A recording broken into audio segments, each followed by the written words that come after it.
Gente, então vamos tentar debater, tentando ser o mais simples possível, o mais introdutório possível, dentro de uma perspectiva de que o marxismo, na prática, ela é uma ciência viva, uma teoria viva. O que isso significa?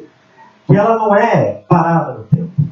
Ela surge num contexto histórico. As suas características principais se dão numa análise de um contexto histórico específico, porém, permite nos oferecer todo um arcabouço teórico que pode ser desenvolvido para análise em outros contextos históricos. A professora Deisiane, ela colocou muito bem, por exemplo, a crise de 2008.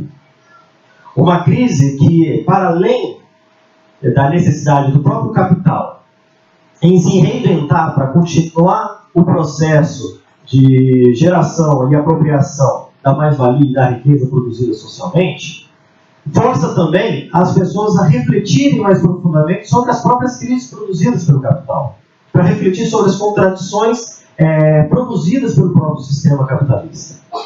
Não é à toa que a gente vê até grandes figuras públicas da área da economia, da sociologia, da filosofia, de cunho liberal, que estão tendo, nesse momento, resgatar alguns conceitos e categorias do marxismo para poder entender o que está acontecendo hoje. Isso é muito claro no campo da economia. A gente vê alguns jornais claramente liberais, jornais de caráter econômico, de análise econômica, que estão recuperando algumas análises feitas por Marx no século XIX para conseguir refletir sobre a crise atual. Então, eu gosto de apontar que muitas vezes do caos pode sair um novo. E lembrando, gente, voltando à questão da ciência viva, da teoria viva, o marxismo dá todos os arcabouços que permitem se reinventar no sentido da interpretação, no sentido de novas análises a partir das suas categorias próprias. Ele não é uma teoria que é presa no seu tempo. É por isso que nós falamos em marxismo e separamos, como a Deisiane colocou, alguns termos de marxista e marxiano. O que seria isso? O marxismo seria aqueles que fazem uma leitura a partir das categorias de Marx, mas novas leituras a partir das perspectivas novas que estão na problematização da realidade concreta naquela atualidade, ou como arcabouço para análise, por exemplo, no campo da história, de fatos anteriores ou da história enquanto processo. O marxiano, por exemplo, vai analisar não a partir do arcabouço teórico a problematização da vida concreta, mas, por exemplo, vai analisar os textos de Marx. Então, por isso que é importante fazer uma separação entre o marxista, no campo da academia, e o marxiano, no campo da academia. Então, eu acho que inclusive, se a gente formar a nossa linha de pesquisa, vamos tentar fazer essa diferenciação e desenvolver tanto o pensamento marxista como o pensamento marxiano nas pesquisas acadêmicas. Bom, então vamos lá. Vamos entrar propriamente dito na chamada historiografia marxista. A gente só vai conseguir entender como vai se desenvolver a historiografia marxista procurando analisar a partir do contexto histórico de Marx. Marx vai desenvolver todo o seu arcabouço teórico, todo o seu referencial teórico, em um contexto completamente diferente do que nós vivemos hoje. O contexto do século XIX, o contexto de desenvolvimento e ascensão do capitalismo, do desenvolvimento da sociedade de classes e do desenvolvimento do modo das forças produtivas, das relações sociais de produção, da forma mais clássica possível. E lembrando muito bem que muito do que Marx aponta, como, por exemplo, luta de classes, exploração do trabalho, mais-valia, entre outras coisas, que inclusive é acusado de fomentar a discórdia, de fomentar a tão malfadada luta de classes, etc. e tal, Marx não criou nada disso. Marx não criou a sociedade de classes. Marx não criou o Estado. Marx fez uma nova interpretação sobre elementos que já existiam na vida. Por quê? Porque ele tinha que fazer uma contraposição a outras interpretações sobre a mesma realidade. Lembrando que com a ascensão do capitalismo do século XVIII ao século XIX, havia uma busca intelectual de interpretação daquele momento. Tanto o iluminismo quanto as teorias econômicas que vão surgir no século XVIII, no século XIX, vão fazer essa interpretação liberal do desenvolvimento capitalista, do ponto de vista social, político, econômico, etc. Marx vai fazer essa contraposição. Mas para isso ele vai passar por fases de desenvolvimento. Por exemplo, por isso que a gente tem uma mania muito interessante, alguns até condenam, de separar dois Marx ao longo da sua vida e das suas obras. O jovem Marx, que vai ali desde do seu processo de formação acadêmica, quando ele se formou em filosofia, e o Alisson vai me ajudar aqui apresentando a tese de doutoramento dele. Qual que era mesmo, cara? Memória aqui do professor está ruim? Oi? Crítica. Não é sobre Demócrito? Isso. Materialismo. Crítica à filosofia, Demócrito e Epicuro. A cabeça está ruim. Lembrando que, gente, muitos nomes aqui, dá uma conferida no Google, porque a gente acaba confundindo bastante coisa. E dessa fase, nós vamos ver, por exemplo, o Marx hegeliano de esquerda, profundamente influenciado pela filosofia alemã, tendo como principal nome Hegel, o idealista, que vai apresentar um novo instrumento, que não é uma invenção também de Hegel, que a gente já traz anteriormente, mas ele desenvolve, que é a dialética.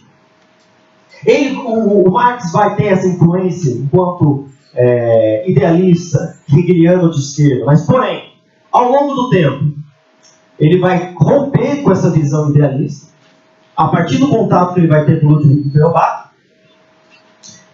Lembrando que Feuerbach foi um importante filósofo materialista do início do século XIX, conviveu com Hegel, e quem fez uma crítica dura depois com Hegel, aliás, uma coisa interessante, gente, que a gente vai ver ao longo desse todo o período, até hoje, são os discípulos criticando seus mestres, posteriormente. Marx vai também estar nessa, né? O Feuerbach vai apresentar uma visão materialista. Marx vai entrar em contato com essa filosofia materialista de Feuerbach, vai concordar com ele, vai deixar de ser um hegeliano de esquerda, porém, também vai criticar Feuerbach dessa visão simplista do materialismo, dando origem ao que nós chamamos do método do materialismo histórico dialético, que a gente vai aprofundar mais pra frente. Depois, a gente vai ver um Marx, a partir de então, até mais ou menos 1848, 1850, um Marx filosófico. O Marx que vai fazer uma profunda análise do seu tempo, das contradições do sistema, a partir de uma perspectiva mais filosófica. Daí vai sair obras como, por exemplo, Manuscritos Econômicos Filosóficos, Ideologia Alemã, Miséria da Filosofia. Miséria, inclusive, é uma resposta à filosofia da miséria do Proudhon, né? Proudhon vai ser um grande nome do socialismo utópico francês, que o Marx vai chamar de socialismo utópico francês, né? Base também, parte do anarquismo. Então vai ser um Marx, até mais ou menos essa fase, vai ser um Marx mais filósofo. Porém, a gente vai perceber que a partir de 1848, quando ele, em parceria com Friedrich Engels, vai elaborar o Manifesto Comunista, o Manifesto Comunista, que na verdade ele se constitui não como uma obra científica, mas como um panfleto. Aliás, está aqui, engraçado, um panfleto de várias páginas, né?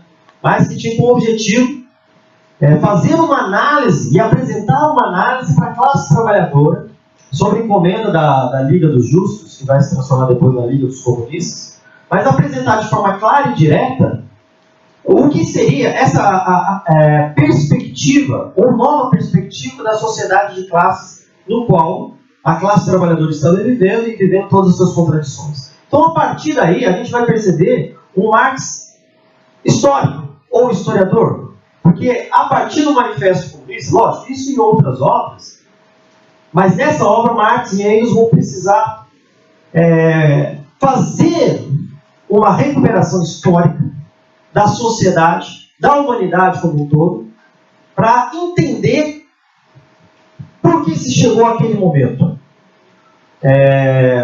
Depois a gente vai ver, a partir de então, um Marx mais historiador, que vai produzir não só o Manifesto Comunista junto com Engels, mas eu acho uma excelente obra. Eu acho que todo aluno de história tem que ler, mesmo que seja para criticá-lo, mas que expõe um método de historiador, que é o 18 Brumário de Luiz Bonaparte.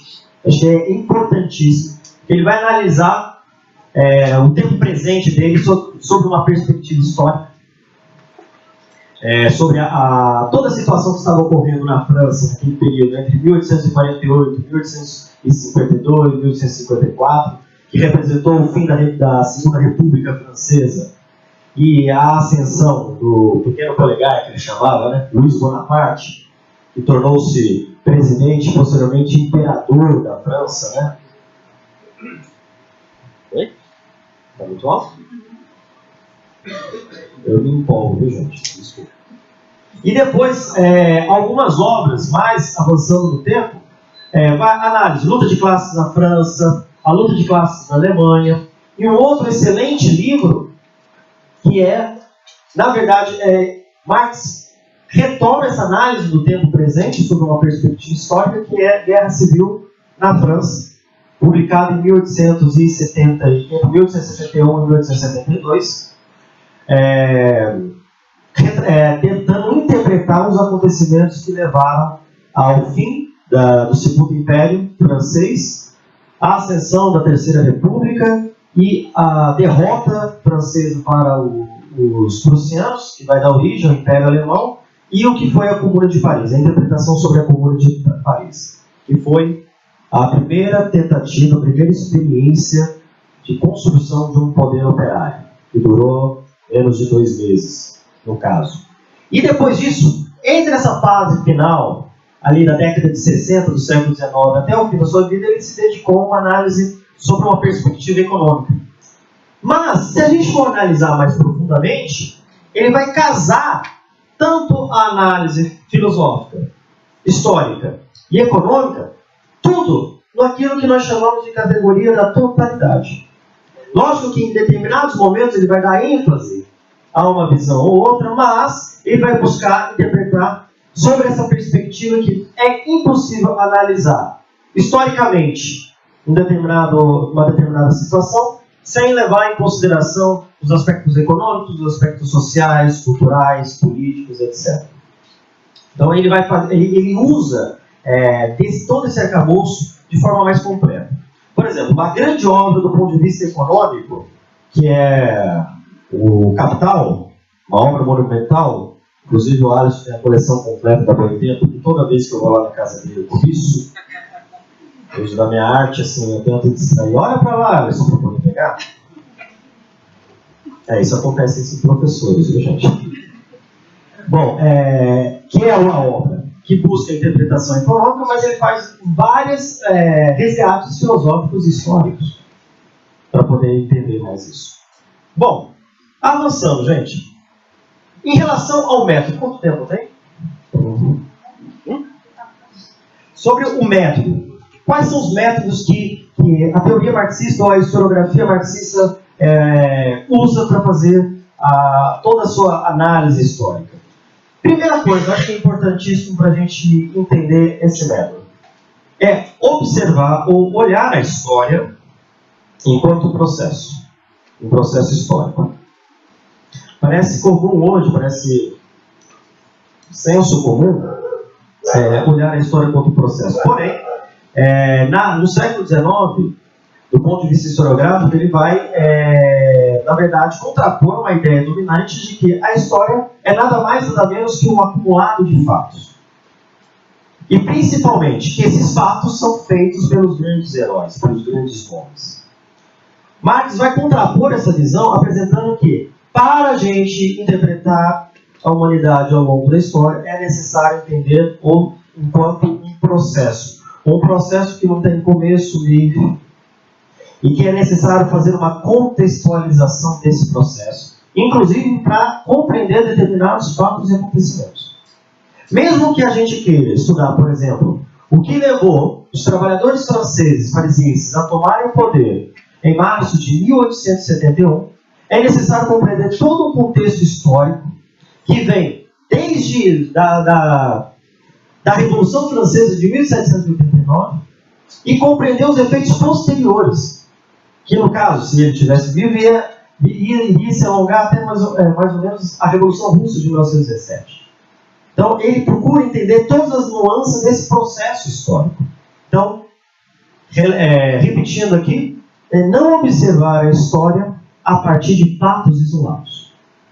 Não observar a história como se a gente pegasse a história e tirasse uma foto. Apesar de a gente gostar muito de foto, né? A gente não parar a olhar como uma foto. Inclusive, quando a gente tira uma foto, ou seja, a gente se prende ao momento histórico, a gente não consegue compreender na sua totalidade. Isso vai lembrar, gente, uma categoria muito importante da teoria marxista é a categoria da totalidade. O que significa a categoria da totalidade? Inclusive é uma crítica que os historiadores marxistas fazem muito, principalmente os mais ortodoxos, fazem muito as novas vertentes e as novas teorias, as novas historiografias que vêm surgindo posteriormente, principalmente na segunda metade do século XIX. A ideia de que é necessário estudar a história de forma fragmentada, a partir do microcosmos, ou seja, análise específica, por exemplo. Principalmente quando a gente vai fazer a história social, a história cultural, fazer análise, por exemplo, a história da mulher, a história da música, a história da periferia, que são temas importantes, mas onde é que os marxistas fazem a crítica? Não dá para entender de fato esse microcosmos se a gente não analisar como um todo dentro da sociedade e que, no nosso tempo histórico, é a sociedade moderna capitalista. Nós não podemos entender a problemática da mulher se a gente não relacionar com a problemática da sociedade de classes. Nós não podemos entender a problemática do negro, a problemática da periferia, a problemática cultural, a problemática política, se a gente não fazer uma relação como um todo que acontece lá. Que acontece como um todo. Então, por isso que a gente até brinca, né, que o historiador marxista, ele gosta de dar aquelas voltas, né? Quando um professor pergunta: ô professor, por que aconteceu isso aqui especificamente? Aí o professor vai dar aquela volta gigantesca, que vai levar 40 minutos e que muita gente vai sair da sala porque fala, não está respondendo, para a gente conseguir chegar ao ponto. Vocês já encontraram um professor assim? Dessa volta gigantesca para poder... Viu, Alisson? Você gosta de dar voltas? Só em torno da mesa, né? Bom, então...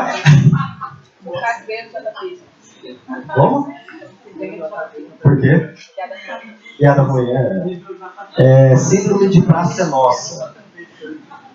Bom, outra análise importante. O método, vamos adentrar a questão do materialismo histórico dialético. Bom, a gente precisa entender que para desenvolver o materialismo histórico dialético, Marx teve que beber de várias fontes. Gente, olha só. É uma máxima que a gente tem na academia. A gente não inventa nada. A gente reinterpreta, recicla muita coisa. Marx vai beber, eu acho, de 3 pontos importantes. Primeiro, a filosofia alemã, sob forte influência hegeliana. Segundo, do socialismo francês, do pensamento socialista francês. Lembrando, contextualizar a França de um processo revolucionário, que não é apenas um processo revolucionário que vai de 1789 a 1799, mas é um processo que se estende de 1789 a 1871. Isso vai permitir o desenvolvimento de um pensamento socialista. Não é o conceito de socialismo que Marx vai depois construir, mas o que ele vai chamar de socialismo utópico, que apesar de crítica, ele vai beber muito nessa fonte, e da economia inglesa, da análise da teoria econômica inglesa. Smith, Ricardo, entre mais. E por causa disso, ele, por exemplo, sobre o materialismo histórico dialético, sobre a perspectiva da história, ele vai beber do materialismo, aquilo que os nossos companheiros aqui já disseram muito bem. O materialismo vai definir o quê? Que, na verdade, é a realidade concreta e material que vai definir as outras esferas no qual a humanidade se organiza. A esfera política, a esfera social, cultural, ideológica. Por que isso? Por que essa dicotomia e vamos colocar a realidade material concreta como uma infraestrutura que vai dar base ao desenvolvimento de todas as outras? Porque vai ser nas relações humanas, nas relações sociais de produção, no qual os seres humanos vão buscar intervir, atuar, para buscar a sua sobrevivência. E quando nós dizemos não é a sobrevivência ideológica, mas a sobrevivência material, as pessoas precisam comer, as pessoas precisam beber, e fazer outras coisas também, mas para fazer tudo isso, precisa garantir a base material para isso. E na forma de se organizar, e eu insisto aqui em falar nas relações sociais de produção, é que vão determinar em última instância como essas mesmas pessoas vão se organizar do ponto de vista político, do ponto de vista cultural, do ponto de vista ideológico. Por isso que é uma provocação, lembra? Só que a gente fazia muita provocação, você queria bater em mim? O que vem primeiro, o ovo ou a galinha? É a realidade que determina a consciência ou é a consciência que determina a realidade? Aí a gente lembra que a gente fazia esses debates e o Alisson me acusava, você é muito simplista, não é assim? Como é que você falava, Alisson? Você era um materialista. Você era um... Oi. Você era um materialista mecanicista e não dialético. Olha só, já me acusava de mecanicista. Você ainda me acusa? Mecanicista? Você mudou bem depois que a gente se conheceu, pudemos conversar mais. Olha. Bom, por que vai fazer isso? Olha, com esse elemento a gente vai compreender alguns períodos históricos. Por exemplo, a organização, o surgimento e a organização de um poder político. Como, por exemplo, o Estado, o poder político institucionalizado. Marx vai apontar, por exemplo, primeiramente no Manifesto Comunista, que cada período histórico da humanidade vai se desenvolver os instrumentos políticos, entre eles o Estado, a partir da realidade material e concreta. Por exemplo, vamos analisar a Roma Antiga. Que tipo de Estado vai surgir na Roma Antiga?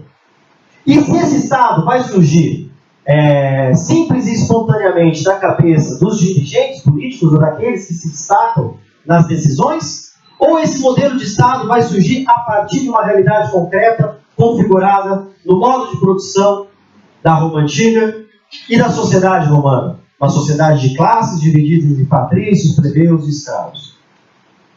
Simples. Então, como é que a gente vai perceber isso? Vai surgir primeiro o Estado romano, ou vai surgir primeiro a sociedade romana, o seu modo de produção? Como que um vai determinar o outro? É nessa análise sobre o Estado que Marx, por exemplo, vai soltar aquela famosa frase que o Estado é nada mais, nada menos que o comitê central da classe dominante.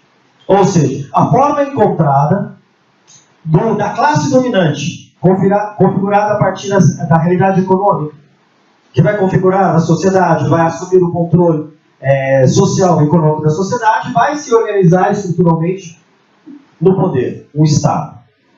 E em cada época histórica, retomando lá o primeiro capítulo do Manifesto Comunista, em cada época histórica, vai se configurar um Estado diferente a partir da realidade econômica e social daquele período histórico. Isso é muito importante para a gente analisar. A dialética. Marx, dentro da perspectiva histórica, e em outras perspectivas também, mas dentro da perspectiva histórica, ele vai dar muita atenção à categoria da contradição.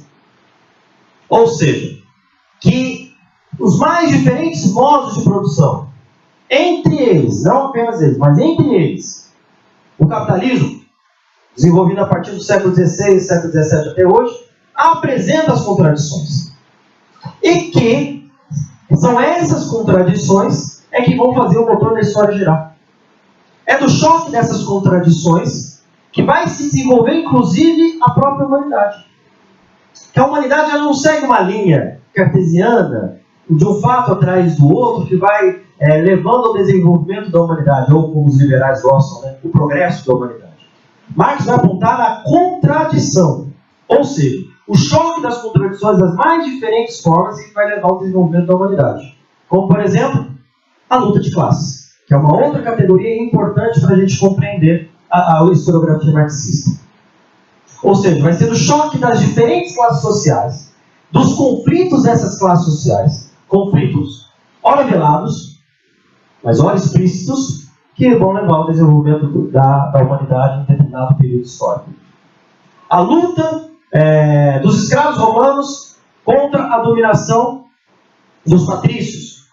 Apesar que não era uma luta plenamente consciente, uma luta, por exemplo, contra a escravidão, uma luta pela libertação, a abolição da escravidão, não era isso. Mas evidenciava esses conflitos. Os conflitos políticos entre os plebeus e os patrícios, que levou ao desenvolvimento das formas políticas e das representações políticas que se deram durante a República Romana. Os conflitos que envolviam, por exemplo, as diferentes classes sociais que se desenvolveram na França por volta da primeira metade do século XIX, que vai levar aos conflitos políticos, que vai levar à queda da Segunda República e a ascensão de Luís Bonaparte ao poder. Então, ele vai analisar a partir do choque dessas contradições. As contradições não se dão apenas na luta de classes, vão se dar das mais diferentes formas. Por isso, e o foco principal do historiador marxista é as contradições. Além disso, gente, eu procuro que eu vou tentar ser rápido agora. A categoria trabalho, os nossos companheiros colocaram muito bem. O trabalho é uma característica ontológica do ser humano. Então não pode se desvincular a humanidade do trabalho. E a historiografia marxista vai apontar a classe social como sujeito histórico, diferente de outras interpretações, desde o iluminismo até algumas análises historiográficas modernas, que vai evidenciar o indivíduo, como foi colocado aqui, o indivíduo como o principal sujeito histórico. Na verdade, para Marx e para os marxistas, não é o indivíduo, mas é a classe social. Por isso que, na perspectiva marxista, você não vai fazer análise... Você pode até fazer análise do indivíduo, do papel do indivíduo na história, mas sobre uma perspectiva da classe social. Por isso que Marx vai teimar... Marx não, os marxistas vão teimar sempre apontar as classes sociais, das mais diferentes épocas históricas, dos mais diferentes períodos históricos. Burguesia, proletariado na nossa moderna sociedade capitalista, patrícios e plebeus, nobres e servos, senhores e escravos. Então, sempre fazer essa análise, observando sempre a classe social como o sujeito histórico, o sujeito social que atua nas transformações da história. Como a burguesia foi o grande sujeito histórico de transformação, com um caráter extremamente revolucionário e progressista, até o século XVIII, século XIX, Marx vai interpretar na sociedade moderna capitalista o proletariado, traduzindo a classe trabalhadora, ou, como alguns historiadores apontam, ou alguns sociólogos apontam, né, aqueles que vivem do seu trabalho, que assumem um papel histórico da transformação. Alguns apontam, que é um papel messiânico. Não é um papel messiânico. Se a gente analisar as estruturas econômicas, sociais e políticas da nossa realidade concreta, a gente vai ver que é na atuação das classes sociais e no conflito das classes sociais que vai gerar a transformação. Enquanto que, na atualidade, a burguesia, que outrora tinha um papel revolucionário de transformação e que levou ao fim do absolutismo e edificação da nova sociedade moderna, do Estado liberal burguês moderno, etc. e tal, cabe hoje essa transformação ao proletariado, à classe trabalhadora. A burguesia deixa de ter um papel revolucionário para ter um papel de mantenedor do atual sistema. E cabe à classe trabalhadora essa transformação. Porém, a gente vai ver como se faz isso e sobre quais condições que vai fazer isso a partir de da análise da consciência de classe, da atuação consciente, inconsciente, etc. E tal. Tentar ser o mais rápido possível. Bom, a caneta já foi embora. A teoria marxista, por exemplo, vai propor uma nova forma de periodização. Eu acho que é muito interessante fazer essa análise também. Dentro da historiografia, dentro da tradição historiográfica, a gente tem uma mania, né, um senso comum de dividir a história da humanidade em quais períodos? Vamos lá. Lição de casa. Quais períodos, gente? Antiguidade, medieval, moderna, contemporâneo. Olha só os alunos bons, né? Animação, né? Bom, para Marx e os marxistas do campo da história, eles propõem algo diferente. Nós não podemos fazer a periodização da história a partir de fatos. Por exemplo, a gente costuma dividir a antiguidade da Idade Média por causa da queda do Império Romano no Ocidente em 476. Nós dividimos a Idade Média da Idade Moderna a partir... Aí já entra bem em contradição. Queda de Constantinopla, queda de Granada, descoberta a entrada do continente americano no contexto global, a invenção da imprensa, Lutero, alguns apontam a reforma de Lutero como um elemento que divide a Idade Média da moderna. E também coloca a Revolução Francesa de 1789 como uma divisão da Idade Moderna para a Idade Contemporânea. A teoria marxista propõe outra forma de periodização. Fazer essa periodização, ou seja, dividir o tempo histórico a partir dos modos de produção, levando em consideração que é a realidade concreta, ou seja, a forma como a humanidade se organiza para garantir a sua sobrevivência. Então, eu já me perdi, desculpa. Se anima. Então, vai procurar a partir do modo de produção que existe naquele momento. Por isso que ele vai, por exemplo, criar os conceitos de modo de produção primitivo, o modo de produção asiático. Lembra tudo que fez história antiga comigo, né? Analisamos profundamente o modo de produção asiático, né? O modo de produção escravista, característica do mundo grego, do mundo romano. O modo de produção feudal, característica da Idade Média da civilização ocidental. E o modo de produção capitalista. Ou seja, inclusive com uma periodização completamente diferente do que normalmente nós ensinamos em sala de aula. Então, eu trouxe aqui, tem muito mais elementos, mas eu procurei fazer algumas generalizações em torno da historiografia marxista. E para terminar, gente, que já passou do meu tempo, já deu 30 minutos, apontar alguns historiadores marxistas que é importante para a gente fazer uma leitura.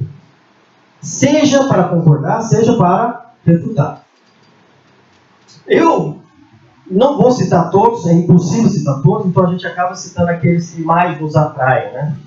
Nós temos um conjunto de professores aqui muito bons, principalmente no curso de História, que podem apontar inclusive outros autores. Né? Mas eu gosto de destacar, por exemplo, a escola da História Social Inglesa, por exemplo. São 3 nomes, eu acho, importantíssimos. Eric Hobsbawm, Perry Anderson e Edward Thompson. Eu acho que são fenomenais. Não podemos esquecer também da Escola dos Análises, que apesar de um determinado momento, alguns que se reivindicam como Escola dos Análises fazem uma crítica à teoria marxista, a origem da Escola dos Análises vai ser a partir da interpretação marxista. Eu acho que é muito importante também. Mas eu sou um fã intransigente dos historiadores ingleses, do Thompson, do Perry Anderson, do Eric Hobsbawm. Desses 3, eu acho que só o Perry Anderson está vivo, né? Bem velhinho, né? Bem velhinho. Então. Bom, no caso da historiografia marxista brasileira, a gente tem alguns nomes de destaque, que inclusive viraram personagens históricos.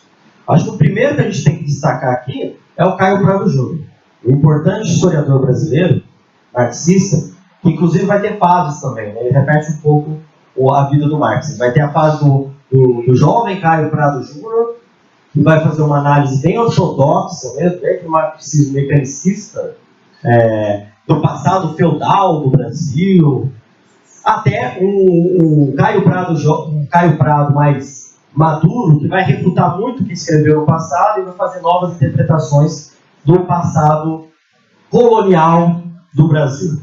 Um outro que eu gosto de citar muito, o Jacó Gorenda, que morreu acho que em 2011, 2012, que não é historiador de formação, ele é um historiador autodidata que contribuiu enormemente para a historiografia marxista brasileira, com uma obra fenomenal sobre o escravismo colonial. Inclusive vai analisar o modo de produção, ele vai criar um novo conceito de modo de produção, que é o escravismo colonial, para entender a realidade brasileira do período colonial. Acho que é importante relembrar isso.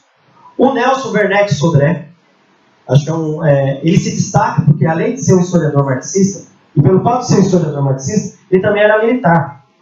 Olha só que interessante. Parece, inclusive, contraditório nos dias de hoje, mas ele é um militar, chegou a general, quando ele alcançou a reserva. Quando ele pediu para ir para a reserva, ele chegou a general. Ele fez parte da academia militar, foi professor da Escola Superior de Guerra. Depois que ele deu baixa, ele foi para a reserva, participou do ISEB, do conjunto de intelectuais que atuavam junto aos governos JK e do governo Jango. Então, o Nelson Werneck Sodré é importante a gente lembrar. Por exemplo, ele tem uma obra muito interessante chamada História Militar do Brasil. Só que, ao invés de ele falar da história das Forças Armadas a partir dos grandes feitos, das batalhas, dos generais, ele faz uma análise social da composição das Forças Armadas brasileiras, principalmente do Exército Brasileiro e da Marinha, da antiga Armada, desde o período colonial até o século XX. Olha só que interessante. Sobre uma perspectiva marxista. Outro nome importante, o Ciro Flammarion. É importante a gente fazer uma leitura interessante sobre o Ciro Flammarion. Trago aqui, infelizmente ele morreu o ano passado, o Edgar Dedecker, professor da Unicamp, que escreveu uma obra fundamental, assim, que inclusive contrapõe o Boris Fausto, que é um historiador liberal. A gente tem que debater muito isso no sexto período. O Edgar Dedecker ele faz uma nova interpretação sobre a República Velha e a ascensão de Getúlio Vargas ao poder. Infelizmente o Edgar Dedecker faleceu no final do ano passado. No ano passado, o Júlio José Chavenato, que inclusive hoje muita gente refuta o Chavenato, mas é uma leitura interessante, é um importante historiador marxista, principalmente na década de 70. E nós temos os atuais. São tantos que acho que seria até errado citar um para não deixar o outro de lado. E pegando uma perspectiva da educação, da pedagogia, aproveitando os nossos colegas do curso de pedagogia aqui, a influência marxista também é muito grande para interpretar a problemática da escola, do ensino, da educação sobre as mais diferentes esferas, seja da relação alunos-professores, seja das políticas públicas, seja da questão da gestão, seja do papel do Estado na educação. Então, só no Brasil vamos destacar nomes importantes que vão beber da fonte marxista para fazer a interpretação da problemática da educação no Brasil. Os mais famosos, por exemplo, Demerval Saviani. Inclusive, tem alguém da pedagogia ainda aqui? Tem. A pedagogia aí. Que no ano passado, inclusive, fez a leitura importante de Demerval Saviani. Galdês Frigoto, que faz uma análise da realidade econômica e produtivista da escola brasileira. O Miguel Arroio, que nós tivemos a oportunidade de estar presente aqui no primeiro semestre, durante a Semana da Pedagogia, entre outros. Falam muito de Paulo Freire, e chamam ele de Paulo Freire de doutrinador, comunista, marxista, etc. E tal. O teórico do PT, apesar que toda a contribuição teórica de Paulo Freire é bem anterior ao surgimento do PT. Mas, na verdade, por exemplo, Paulo Freire não é marxista. Mas ele vai beber de alguns elementos para desenvolver a sua própria teoria do conhecimento. Inclusive, em muitos pontos, ele vai contradizer a interpretação marxista. Bom, mas isso aqui é só uma sugestão. perguntem para os seus professores que eles vão apresentar outros autores que contribuíram e que contribuem para o desenvolvimento da historiografia marxista no Brasil. Ok, gente? Muito obrigado. Desculpa o tempo.